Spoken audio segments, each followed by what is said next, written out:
जय लुई, जय जय लुई। ब्रेल साहित्यवाणी के इस YouTube चैनल पर मैं सुहास आप सभी का हार्दिक स्वागत करता हूं। 1 जनवरी 2024 के रिलायंस दृष्टि का अभिवाचन करने जा रहा हूं। अगला सेगमेंट है मनोरंजन वार्ता। अमीन सयानी नहीं रहे।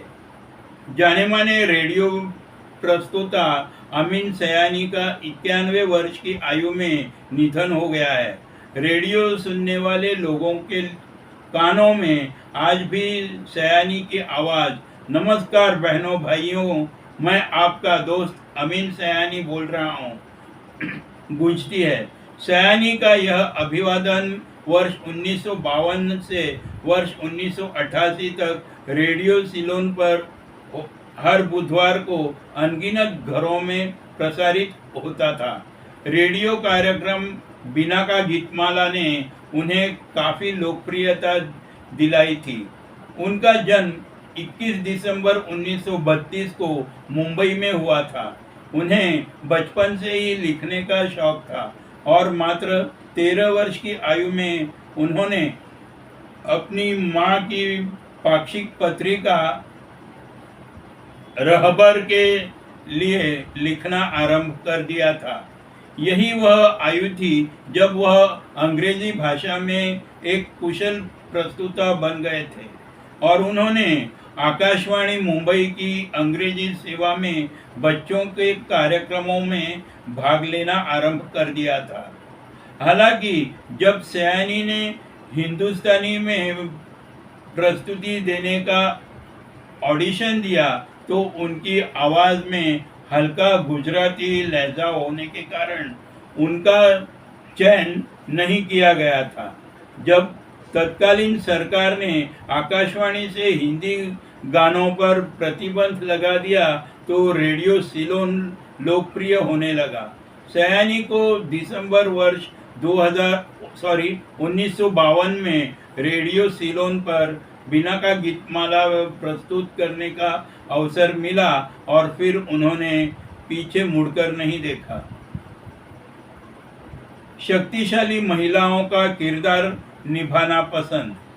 बॉलीवुड अभिनेत्री भूमि पेडनेकर भक्षक में अपने शानदार अभिनय के लिए सभी का प्यार बटोर रही है। भूमि इस फिल्म में एक साहसी पत्रकार की भूमिका में हैं जो लड़कियों की तस्करी करने वाले गिरोह से मुकाबला करती हैं। भूमि इस बात से रोमांचित है कि भक्षक ने एक महिला को परिवर्तन के वाहक के रूप में, नायक के रूप में प्रस्तुत किया है, जो कुछ ही भारतीय फिल्म निर्माताओं ने किया है।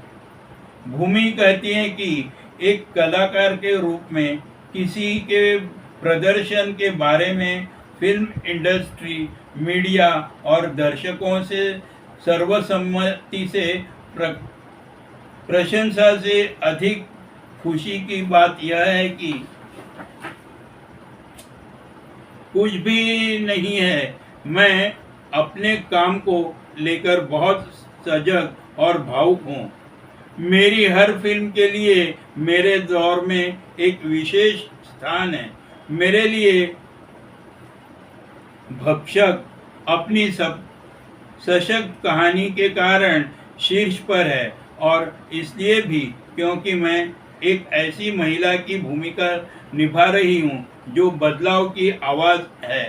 भारतीय सिनेमा में ऐसा होना दुर्लभ है क्योंकि बहुत कम फिल्में किसी महिला को बदलाव की नेता बनाने, समाज को बेहतर बनाने वाली का अधिकार देती है। मैंने हमेशा उन महिलाओं की भूमिका निभाने में विश्वास किया है जो शक्तिशाली हैं, जो राष्ट्र निर्माण में योगदान देती हैं और जो साथी महिलाओं को अन्याय तथा पितृसत्ता के विरुद्ध खड़े होने के लिए सशक्त बनाती हैं और अपने अधिकारों तथा आवश्यकता के बारे में जागरूक करती हैं। दीपिका बाफ्ता अवार्ड की प्रेजेंटर बनी। अभिनेत्री दीपिका पादुकोण का नाम British academy of film and television arts की प्रस्तुतकर्ता प्रेजेंटर के रूप में घोषित किया गया है। अभिनेत्री ने इस सुअवसर के लिए अपना आभार व्यक्त करते हुए अपनी इंस्टाग्राम स्टोरी पर लिखा है कि आभार। दीपिका के साथ प्रेजेंटर की लिस्ट में विश्व की कई दिग्गज हस्तियां सम्मिलित हैं, जिन प्रस्तुतकर्ताओं में फुटबॉल के दिग्गज डेविड बेकहैम, गायिका Dua Lipa, Cate Blanchett, Bridgerton star Adjoa Andoh, Hugh Grant, Lily Collins, Emma Corrin, Gillian Anderson, Himesh Patel और इद्रिस एल्बा सम्मिलित हैं। 77वें ब्रिटिश एकेडमी फिल्म अवार्ड्स 18 फरवरी भारत में, 19 फरवरी को लंदन में रॉयल फेस्टिवल हॉल में आयोजित किया गया था। दीपिका पादुकोण अंतर्राष्ट्रीय कार्यक्रमों में नियमित रूप से उपस्थित रहती हैं। वे पिछले वर्ष के एकेडमी पुरस्कारों में प्रस्तुतकर्ताओं में से एक थी। उन्होंने आरआरआर के नाटू नाटू की प्रस्तुति दी थी। दीपिका पादुकोण अंतर्राष्ट्रीय रेड कार्पेट और इवेंट्स पर भी लोकप्रिय रहती हैं। उन्होंने इकर कैसिल्स के साथ फीफा विश्व कप वर्ष 2022 ट्रॉफी का अनावरण भी किया था। इससे पहले वह पेरिस फैशन वीक, लुइस लुइटन वर्ष 2023 क्रूज शो में सम्मिलित हुई थी। कांस की अनुभवी दीपिका पादुकोण ने वर्ष 2022 में जूरी सदस्य के रूप में फिल्म महोत्सव में भी भाग लिया। अभिनेत्री पिछले कुछ वर्षों से मेट गाला में भी नियमित रूप से उपस्थित रही हैं। मैं कोई बड़ा स्टार नहीं हूं। सैफ अली खान। बॉलीवुड अभिनेता सैफ अली खान ने फिल्म आदि पुरुष की प्रदर्शन के लगभग 9 महीने बाद इसे मिली प्रतिक्रिया के बारे में अपने विचार व्यक्त किए।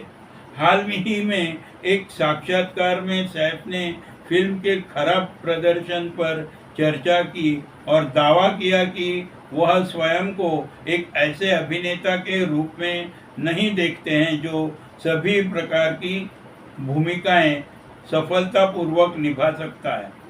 आदि पुरुष 16 जून 2023 को सिनेमाघरों में प्रदर्शित हुई और यह रामायण का आधुनिक रूपांतरण था।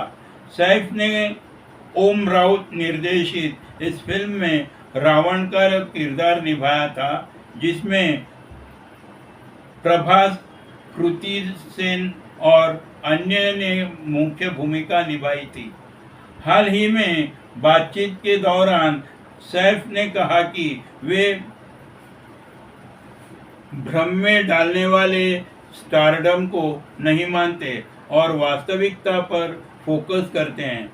उन्होंने कहा, मैं इतना बड़ा स्टार नहीं हूं कि किसी फिल्म को केवल अपने कंधे पर चला सकूं।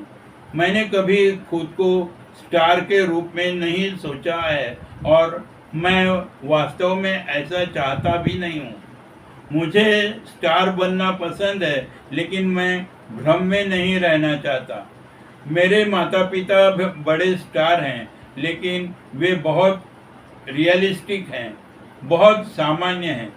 सैफ ने आगे बात करते हुए कहा, मेरा मानना है कि जीवन में वास्तविकता में और भी बहुत कुछ है तथा मेरा ध्यान हमेशा अन्य चीज़ों पर भी रहा है। मुझे असफल होने का डर नहीं है। लोग कहते हैं यह आदि पुरुष एक साहसी विकल्प था। उदाहरण के लिए आप जोखिमों के बारे में बात करते हैं, लेकिन यदि आप मुंह के बल गिरते हैं तो यह वास्तव में जोखिम नहीं है। आपके पास ऐसे अनुभव भी होने चाहिए और यह जीवन का एक हिस्सा है। आपको इससे आगे बढ़ना होगा और बुरा महसूस करना होगा और कहना होगा, अच्छी कोशिश थी लेकिन दुर्भाग्य। चलो अगले रास्ते पर चलते हैं।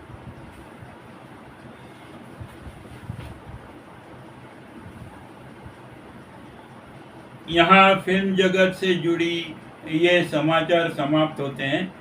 यह आपको पसंद आए हो तो इसे लाइक करें, शेयर करें, कमेंट्स करें और अपने ब्रेल साहित्यवाणी यूट्यूब चैनल को ज़रूर ज़रूर ज़रूर सब्सक्राइब करें। जय लुई, जय जय लुई।